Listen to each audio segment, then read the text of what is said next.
Écho, il était 8 heures du matin quand je me suis réveillé pour constater que mes clés de voiture avaient disparu de la commode. Elles étaient toujours là, juste à côté de mon portefeuille et de mon iPhone. Toujours. Mon cœur a commencé à S&A, emballé avant même que mon cerveau ne réalise ce qui se passait. Le SUV avait disparu de L&A, allez. Le tout nouveau SUV Peugeot gris métal de maman que elle avait acheté il y a seulement 3 semaines, celui que elle montrait fièrement à tout le quartier. Celui que elle aimait avait spécifiquement dit de garer devant la maison parce que ma vieille Renault était au garage pour des réparations. Elle aimait avait remis les clés hier soir, me demandant de le rapprocher du garage ce matin-là. Ma sœur, Chloé, avait pris mes clés. Elle avait pris ce que elle pensait être ma voiture. Je me tenais là, en caleçon et t-shirt, fixant endroit vide où un véhicule de 40 000 € était garé 6 heures plus tôt. Mon téléphone a vibré. Un message WhatsApp des un numéro inconnu avec une photo en pièce jointe. Je ai ouvert et et senti mon estomac se nouer. Le SUV était littéralement enroulé autour des un poteau électrique sur une route de campagne, tout avant était accordéoné sur lui-même. Le capot était froissé comme une simple feuille de papier. Les airbags étaient déployés, il y avait du verre brisé partout. Un autre message est arrivé. C'est était de Léa, une amie de ma sœur que avait croisée peut-être 2 fois. Elle me demandait si Chloé et avaient déjà parlé de accident, précisant que elles allaient toutes bien par miracle, mais que la voiture était épave. Elle expliquait que elles étaient allées à une soirée au bord des un lac à 2 heures de route. Elle précisait que ma sœur avait beaucoup bu, mais que elle avait juré que elle était en état de conduire pour le retour. Elle disait que sa était passée vers 5 heures du matin sur une petite départementale. J'y ai fait des captures des écran de tout. Maman est descendue 20 minutes plus tard, sa tasse de café à la main, fredonnant un air de radio. Elle aimait a vu planté dans le salon, téléphone en main, et aimait a demandé ce qui est allait pas. Je lui ai dit froidement que le SUV avait disparu. J'y ai vu son visage changer instantanément, passer de la confusion à inquiétude, puis à la panique pure. Elle est précipitée à la fenêtre, a regardé dehors, et retourné vers moi les yeux écarquillés. Je lui ai montré les photos du crash. Elle a arraché le téléphone de mes mains, a fixé épave, a porté sa main à sa bouche pour ne pas crier. Elle aimait a demandé ce qui était passé, la voix tremblante des effroi. J'y ai expliqué très calmement que Chloé avait volé mes clés pendant que je dormais, pensant prendre ma voiture, et que elle avait emmené ses amis faire la fête au lac. J'y ai précisé que elle avait pulvérisé en revenant. Maman est assise lourdement sur le canapé, le souffle coupé. Elle a fixé la photo pendant un long moment, puis a regardé en me demandant si j'y en était bien sûr. Je lui ai dit que j'y en était absolument certain. Je lui ai dit que elle amie de Chloé et avait envoyé les preuves.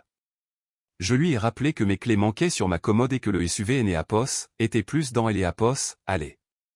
Elle a secoué la tête, des à bord lentement puis frénétiquement. Elle a hurlé que Chloé ne ferait jamais une chose pareille. Elle a dit que il devait y avoir une erreur monumentale. Elle a dit, écho, peut-être que quelque a volé la voiture.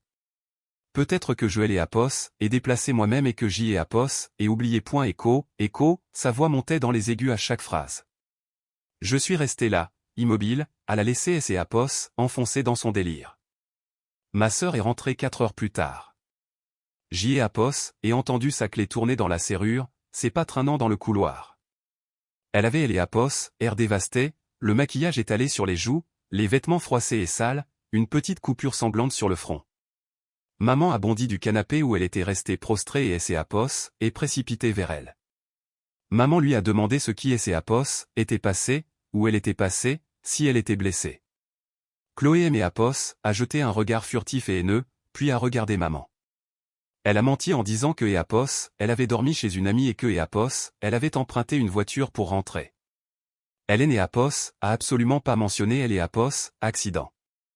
J.Apos, et simplement levé mon téléphone avec la photo du poteau électrique sur J.Apos, écran. Son visage est devenu livide, presque gris. Elle a commencé à bafouiller, disant que ce J.Apos était pas ce que ça en avait J.Apos, R. Maman J.Apos est tournée vers elle et a exigé des explications. Chloé nous regardait alternativement et je voyais son cerveau chercher désespérément une issue. Elle a fini par hurler à maman que je lui avais donné la permission des J.Apos, emprunter ma voiture. Elle a osé dire que je lui avais dit que ces J.Apos étaient des J.Apos, accord, que J.Apos avait même laissé les clés en évidence pour elle. Elle a ajouté que J.Apos, accident J.Apos, était pas de sa faute, que J.Apos, un chauffard J.Apos, avait forcé à quitter la route. Elle a commencé à pleurer de gros sanglots de crocodile, disant que J.Apos, elle avait eu si peur et que J.Apos, elle était traumatisée à vie. Maman J.Apos est tournée vers moi avec ce regard habituel, ce regard accusateur. Elle J.Apos a demandé si J.Apos avait vraiment donné ma permission. J.Apos est répondu par la négative. J.Apos est dit que je dormais profondément. J.Apos est dit que J.Apos, elle avait pris mes clés sans mon accord. Chloé a crié que je mentais. Elle a dit que J.Apos essayait de la détruire. Elle a dit que J.Apos avait toujours été jaloux de son succès, que J.Apos essayait toujours de la faire passer pour la méchante de la famille. J.Apos, expression de maman J.Apos, est adoucie en regardant ma sœur et je savais exactement quel scénario allait se jouer. Maman a dit que J.Apos, il y avait sûrement eu un gros malentendu. Elle a dit que les accidents arrivaient à tout le monde. Elle a dit que J.Apos, unique chose importante était que Chloé soit saine et sauve. J.Apos est tournée vers moi et a ordonné que J.Apos arrête de blâmer ma sœur, affirmant que J.Apos, elle ne me volerait jamais rien de sa vie. À ce moment-là, J.Apos a eu un grand sourire. Maman J.Apos a demandé des J.Apos un ton sec ce que J.Apos, il y avait de si drôle. Je lui ai répondu que rien J.Apos était drôle. Je lui ai dit que J.Apos était juste ravi que J.Apos on ait pu mettre les choses au clair aussi vite. Chloé avait J.Apos air totalement perdu. Elle a demandé ce que je sous-entendais. J.Apos a répondu que je voulais simplement dire que J.Apos, elle avait volé une voiture, que J.Apos, J.Apos avait détruite, que J.Apos, elle avait menti de A à Z, et que maintenant maman prenait fièrement sa défense. Le visage de maman est devenu rouge écarlate. Elle a dit que J.Apos était des J.Apos, une cruauté sans nom. Elle a répété que ma sœur venait de vivre un choc. Elle a dit que je manquais cruellement des J.Apos, empathie. J.Apos a hoché la tête lentement et je lui ai dit que J.Apos, elle avait tout à fait raison. Je lui ai dit que Chloé avait vécu une nuit terrible et que nous devions tous être à ses côtés. Puis J.Apos a demandé à maman si elle préférait appeler J.Apos, assurance AXA elle-même ou si elle voulait que je J.Apos en occupe. Un silence glacial est tombé sur le salon. Maman a demandé pourquoi je disais ça. Je lui ai dit que J.Apos, il fallait bien faire la déclaration pour son SUV. J.Apos a vu J.Apos, éclair de compréhension traverser ses yeux, je J.Apos a vu se décomposer sur place. J.Apos a demandé des J.Apos un filet de voix de quoi je parlais. Je lui ai rappelé calmement que J.Apos, J.Apos, avait confié ses clés hier soir pour que je déplace son SUV. Je lui ai rappelé que ma propre voiture était actuellement au garage Citroën pour une vidange et des freins. Je lui ai rappelé que le seul véhicule garé dans J.Apos, allé hier soir était le sien. Chloé a émis un bruit de suffocation. Maman J.Apos est levée brusquement, a repris mon téléphone, a fixé chaque détail de la photo. Ses mains tremblaient comme jamais. J.Apos a demandé si J.Apos était en train de confirmer que J.Apos était sa voiture dans le fossé. J.Apos a répondu par J.Apos, affirmative. Je lui ai dit que Chloé avait volé mes clés, sur lesquelles se trouvait le double des clés du SUV, et que J.Apos, elle était partie avec son jouet tout neuf. Maman J.Apos est retournée vers ma sœur avec un regard des J.Apos, une noirceur absolue, quelque chose que je J.Apos avait jamais vu en 34 ans. Chloé a reculé, J.Apos est mise à parler à toute allure. Elle a dit que J.Apos, elle ne savait pas. Elle a dit que J.Apos, elle pensait vraiment que J.Apos était ma voiture. Elle a prétexté que J.Apos, il faisait noir et que J.Apos, J.Apos, avait pas vu la différence. Elle a dit que J.Apos était une erreur de bonne foi. Maman lui a demandé pourquoi elle avait osé prendre J.Apos, n'importe quelle voiture sans demander. Elle lui a demandé pourquoi elle avait conduit après avoir picolé. Elle lui a demandé pourquoi elle avait inventé tout ce tissu de mensonges. Chloé gémissait ses excuses en boucle. Maman ne répondait plus. J'y ai à poste et quitté le salon pour monter dans ma chambre. Je pouvais entendre les éclats de voix en bas. La voix de Chloé devenait de plus en plus hystérique tandis que celle de maman devenait de plus en plus froide et tranchante. Je me suis allongé et j'y ai à poste et attendu. 1 heure plus tard, maman a frappé. Elle est Apos, est assise au bord de mon lit, elle est Apos, RD et Apos, avoir pris 10 ans de plus. Elle aimait Apos, a présenté ses excuses. Elle aimait Apos, a avoué que Apos, elle aurait dû aimer Apos, écouter depuis longtemps.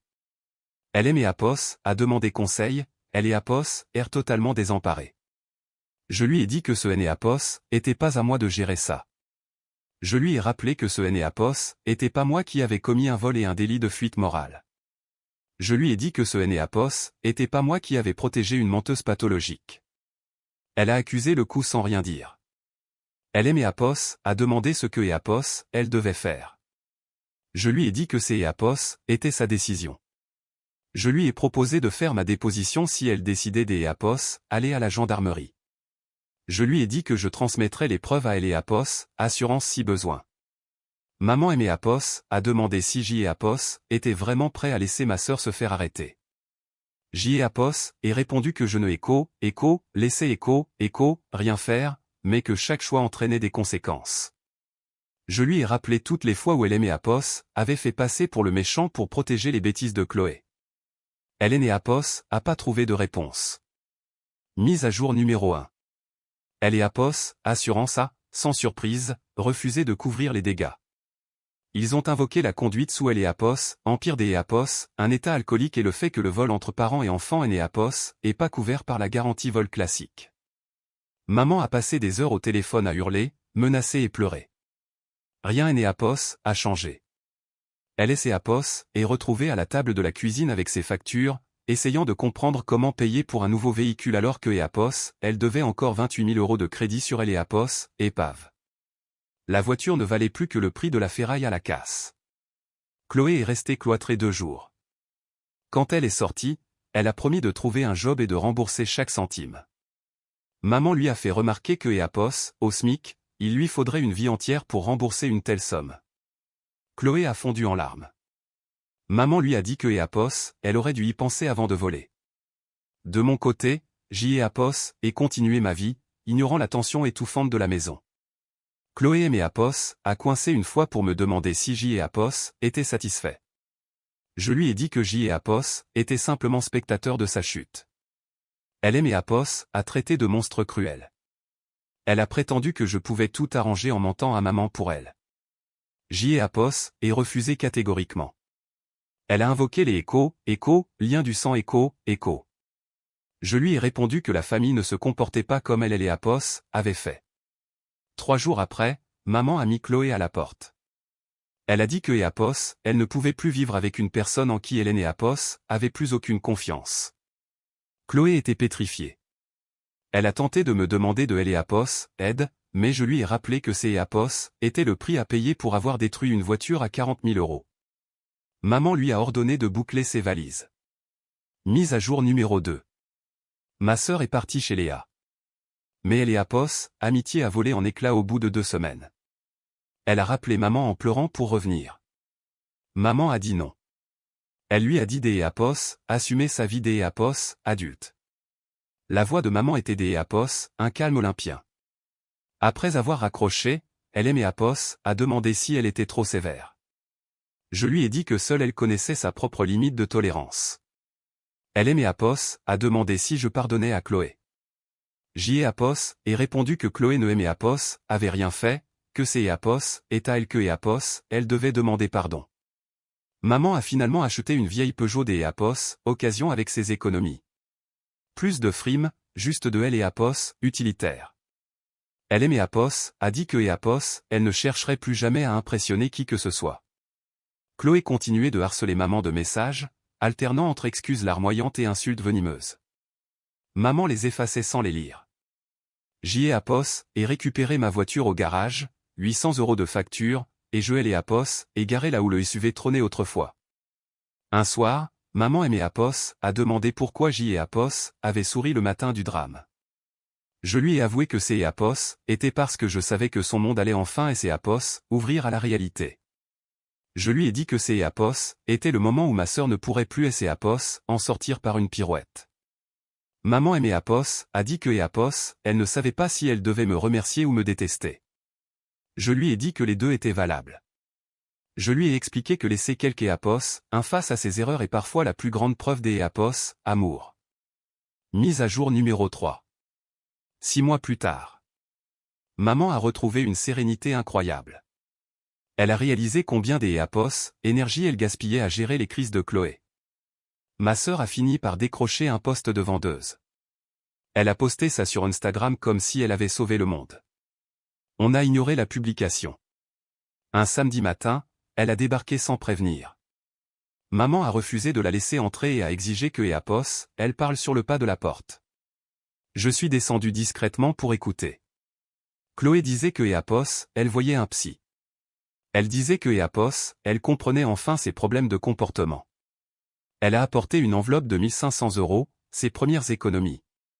Maman est restée de marbre. Elle a demandé si ces Apos étaient sincères ou si ces Apos étaient une consigne de son thérapeute. Chloé a admis que ces Apos étaient un mélange des deux. Maman lui a dit que Apos, elle était contente pour elle, mais que Apos, Hélène et Apos, était toujours pas prête à lui rouvrir sa porte. Chloé a fini par et Apos, excuser auprès de moi aussi. Elle a avoué que Apos, elle aimait Apos, en voulait des Apos, être le écho, fils parfait écho. Je lui ai rappelé que je et Apos, était pas parfait, J et Apos, étaient juste responsables de mes actes. Elle a demandé si J et Apos, allaient aider à convaincre maman. J et Apos, et refusé une fois de plus. C et Apos, était leur histoire, pas la mienne. Ma sœur envoyait désormais un virement de 250 € tous les mois. Maman plaçait cet argent sur un compte des Apos, épargne bloquée, ne sachant pas encore si elle allait le garder ou lui rendre un jour. Finalement, elles ont pris un café. Juste un café. Maman aimée Apos a confié que ça et ses Apos étaient bien passés, mais que Apos, elle ne la laisserait jamais revenir vivre ici. Les limites étaient enfin posées. Elle et ses Apos est aussi excusée auprès de moi pour toutes ces années où elle aimait Apos a injustement fait porter le chapeau. J'y ai Apos et enfin vu ma sœur au repas des Apos, anniversaire de maman récemment. Ces Apos étaient polis, distants, mais sans drame. Ma sœur aînée Apos a rien réclamé. Elle est partie tôt. Maman était sereine. Je repense souvent à ce matin en caleçon devant elle et Apos, allée vide. Je ne regrette rien. Certaines leçons de S et Apos apprennent que dans la douleur des conséquences. Parfois, la plus grande gentillesse est de refuser de protéger ceux que Apos on aime de la dure réalité de la vie. Cette histoire est un exemple parfait de ce qui arrive quand elle et Apos, éducation permissive rencontre la réalité brutale. Pendant des années, la mère a agi comme un bouclier pour Chloé, pensant sans doute bien faire, mais Hélène et Apos a fait que nourrir un monstre des Apos, égoïsme.